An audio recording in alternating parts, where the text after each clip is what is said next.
The film begins with a famous surgeon named Yong Yong and his assistant Yong Sun flying back to Seoul, South Korea on Tuesday, May 17th. Jong Yong is such a respected doctor that his face is featured in magazines, and even a flight attendant named Hana asked for his autograph and a photo together. It turns out Jong Yong has been away from home for 2 months after being called by the United Nations to provide medical aid in a war zone. The day he finally returns also happens to be his daughter Yoonjung's birthday. Naturally, she is upset. She ignores his messages and refuses to answer his calls because he has been gone for far too long. As Jong Yong is about to leave the airport, a young boy suddenly starts choking and struggles to breathe. Without hesitation, Jong Yong quickly rushes over to save him. After that, he attends a press conference arranged by Yong Sun, where he talks about his humanitarian work overseas for the UN. Meanwhile, Eun-jung is spending time at an arcade with her two friends and still refuses to answer her father's calls. Even so, she cannot help feeling proud after seeing him featured on television and covered by the media. Thankfully, Eun-jung finally replies to his messages after the conference ends. Jong-young immediately heads toward the cafe where they plan to meet, carrying lots of gifts and souvenirs for her.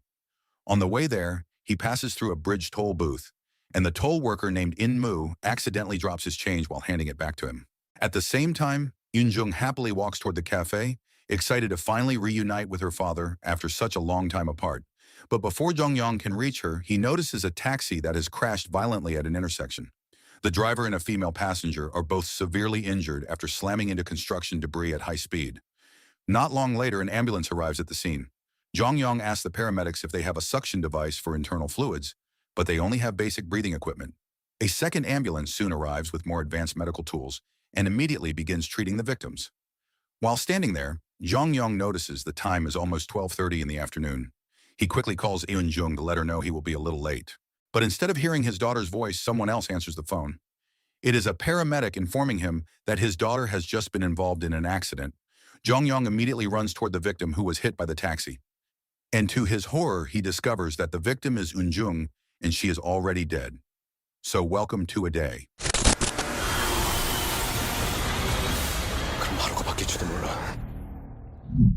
Then something impossible happens. Dr. Jong-young suddenly wakes up back on the airplane just before landing. At first, he thinks the accident involving his daughter was only a nightmare. But soon he starts experiencing the exact same chain of events all over again. Hana asks for his autograph. The little boy chokes at the airport. The reporters ask the same questions during the press conference. And even the toll worker In-moo drops his change exactly the same way as before. Everything repeats perfectly.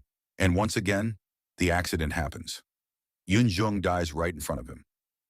The next time Jong-young wakes up, he immediately ignores every distraction in an attempt to save time.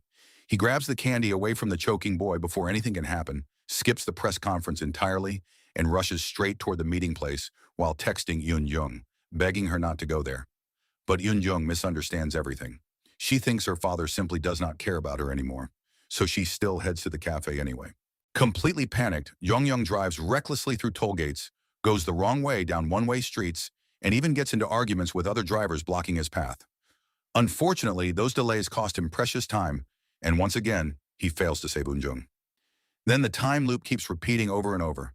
Jong-young tries different routes, causes multiple crashes, looks up the taxi driver's phone number to warn him before the accident, and even drives through empty, undeveloped land to create shortcuts. But no matter what he changes, he is always too late. After watching his daughter get hit right in front of him again and again, Jong-young becomes overwhelmed with guilt for never being fast enough. Then suddenly, a man named Min-cheol approaches him and asks who he really is, because he has been experiencing the exact same day over and over as well. It turns out Min-cheol was the ambulance worker Jong-young met during the very first accident, the one who handed him the breathing equipment at the scene. And even more shocking, the female passenger inside the crashed taxi was actually Min-cheol's wife, Mi-kyung. The story then shifts to Min-cheol's perspective as he relives the same tragedy after witnessing his wife's accident. Just like Jong-young, he originally believed it was all just a horrible dream. But eventually he realizes the events are completely real, even though he has no idea why the day keeps repeating itself. And just like Jong-young, Min-cheol tries countless ways to save his wife, yet the accident never stops happening. Until one day, he notices Jong-young. Out of everyone trapped in the repeating day, Jong Yong is the only person acting differently every single time. Before the day resets once again, Jong Yong tells Min Cheol that they need to meet after waking up the next time. Eventually, the two finally come face to face and begin working together to stop the tragedy. Jong Yong comes up with a plan for Min Cheol to prevent his wife from ever getting into the taxi. But things are not that simple. At the time, Min Cheol and Mi Kyung are in the middle of a serious argument about having children. Min Cheol does not want kids because they are struggling financially, while Mi Kyung desperately wants to start a family. Because of that tension, Jong Yong ends up calling Mi Kyung himself and warns her not to take the taxi. Unfortunately, she assumes the call is some kind of prank and hangs up immediately. At the same time, Jong Yong tries changing his meeting location with Eun Jung. During the press conference, he publicly mentions that they will meet at a park instead of the cafe. Meanwhile, Min Cheol puts another desperate plan into motion. He injures himself with a rock, rushes to the police station, and claims he was hit by the taxi. Then he gives the officers the taxi's license plate number so they can track it down before the accident happens. The police immediately begin chasing the taxi toward the intersection where the crash normally takes place.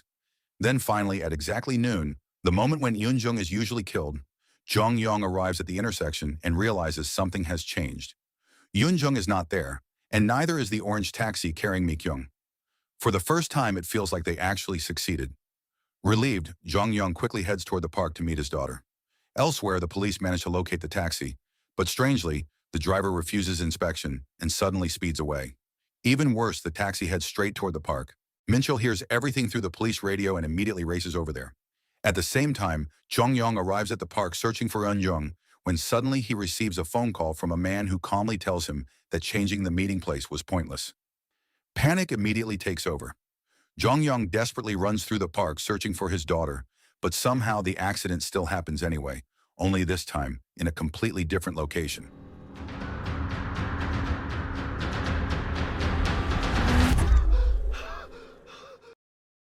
And now Jong Yong becomes one of the victims too. After the timeline resets again, Min Cheol quickly contacts Jong Yong and reaches a terrifying conclusion. The taxi driver was never causing an accident by chance. He was intentionally murdering both Mi Kyung and Eun Jung. After the previous incident at the park, Min Cheol noticed that his wife did not die from the crash itself. There were strangulation marks on her neck. Hearing that, Jong Yong finally realizes the man who called him at the park was the taxi driver himself. And even more disturbing, the driver may be trapped in the exact same time loop as them, repeating the same day over and over just to kill their loved ones. Without wasting another second, Min Cheol storms into the same police station and knocks out the officers there so he can search for information about the taxi driver using the license plate number. That is when he uncovers records from a car accident that happened 3 years earlier. Suddenly, Min Cheol remembers a terrible incident from his own past. One night, while driving distracted, Min Cheol accidentally crashed into another vehicle, leaving a father and his son severely injured and bleeding heavily.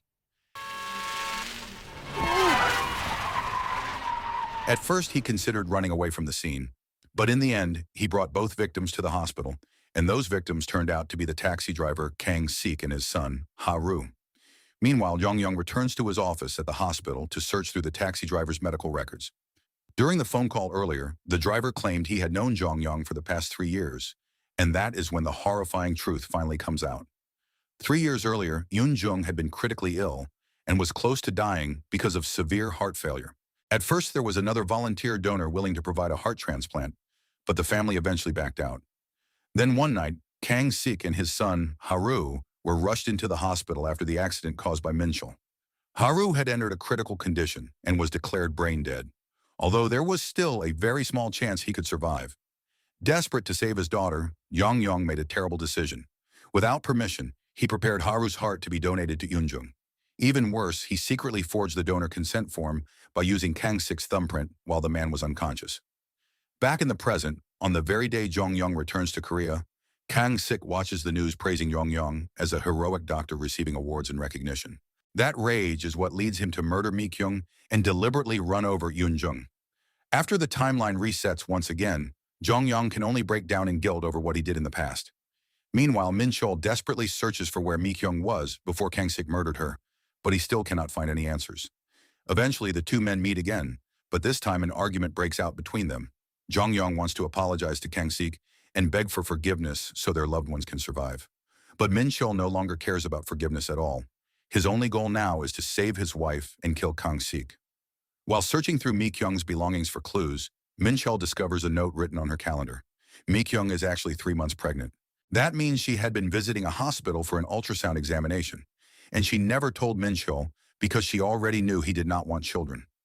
At the same time, Jong-yong heads straight to the accident site and secretly transports Kang-sik to the hospital's medical supply room.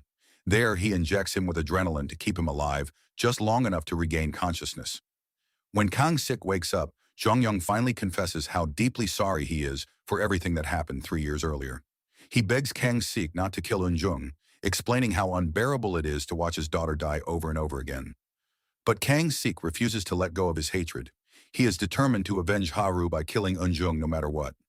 Soon after, the police arrive and arrest Jong-yong. At the same moment, Min-chul calls to say he has finally figured out where Mi-kyung is located. Then something strange happens.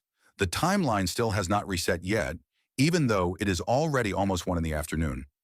Normally, the day always restarts around 12:30, and then suddenly, time rewinds once again. After waking up, Jong-yong finally realizes the truth behind the time loop. The day only resets whenever Kang-sik dies. But just as Jong-yong is about to tell Min-chul this important discovery, Min-chul arrives from the hospital with shocking news. Mi-kyung has decided to get an abortion. Completely devastated by Mi-kyung's decision, Min-chul becomes overwhelmed with anger. The thought of losing both his wife and unborn child pushes him over the edge. He ignores everything Jong-yong is trying to explain and becomes determined to kill Kang-sik immediately. Thankfully, Jong-yong still remembers Kang-sik's phone number and quickly calls him. But by the time he does, Min-chul has already climbed into the taxi, and a brutal fight breaks out inside the vehicle.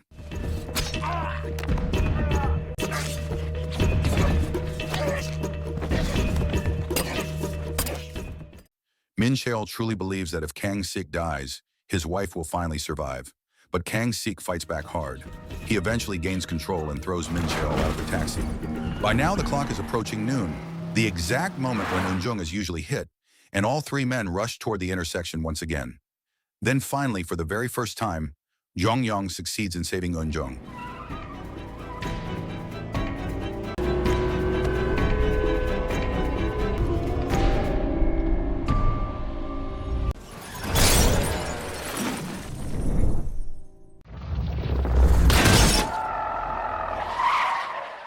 After embracing his daughter, Jong-yong immediately turns his attention toward Kang-sik, who is trapped inside the damaged taxi. He desperately tries to free Kang-sik's crushed leg and keep him alive. At that moment, Jong-yong finally understands the truth behind the time loop. The day keeps repeating because Kang-sik must survive. In other words, it feels as though Haru's spirit does not want his father to die as a murderer. And because Haru's heart now lives inside Eun-jung, killing her would be the same as Kang-sik killing his own son all over again. Not long later, Min-chul suddenly arrives and crashes directly into the taxi without hesitation.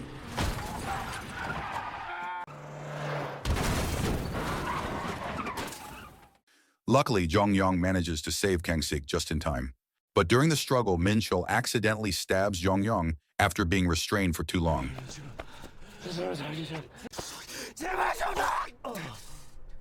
Now dying from the wound, Jong-yong tells him that the only way to finally end all of this is by saving Kang-sik. Meanwhile, the badly injured Kang-sik slowly walks toward Eun-jung. Seeing him standing there, Eun-jung suddenly remembers the time after her heart transplant surgery. Back then, she had silently thanked the unconscious Kang-sik because Haru's heart was the reason she survived. In a way, she feels as though Haru is still living inside her. Hearing Eun-jung's words, along with everything Jong-yong said earlier, finally breaks through Kang-sik's hatred. For the first time since losing his son, Kang-sik embraces Eun-jung as if she were Haru himself. But just as peace finally seems possible, sparks ignite the spilled gasoline around the wrecked car. The explosion instantly engulfs both Kang-sik and Eun-jung, and once again, the timeline resets. This time, however, everything feels different. When Jong-yong, Min-chul, and Kang-sik wake up again, all 3 men feel far calmer than before. They now fully understand the sins they carry and what they must do to atone for them. Min-chul visits Mi-kyung and sincerely apologizes for his selfishness. This time, he tells her he cannot wait to meet their baby. Not long later, Mi-kyung receives a text message from Kang-sik, apologizing for everything as well. Since their baby turns out to be a girl, Min-chul names her Ha-ru, after Kang-sik's son. Meanwhile, Kang-sik approaches Eun-jung while she is walking home with her friends and invites her to spend time together at a park. Eun-jung happily looks through Haru's photographs and excitedly asks questions about him. She even says that she loves chocolate just like Haru did, because in her heart, she feels that Haru is still part of her. Hearing those words finally allows Kang-sik to let go of the pain of losing his only son. At the airport, Jong-young receives a photo from Eun-jung showing her together with Kang-sik. And this time, Jong-young finally chooses to confess the illegal operation he committed 3 years earlier. He admits everything to his assistant Yong-sun and later publicly confesses during the press conference as his way of finally atoning for his guilt. So the moral of the story is if your day keeps repeating, maybe stop taking taxis and start going to therapy instead.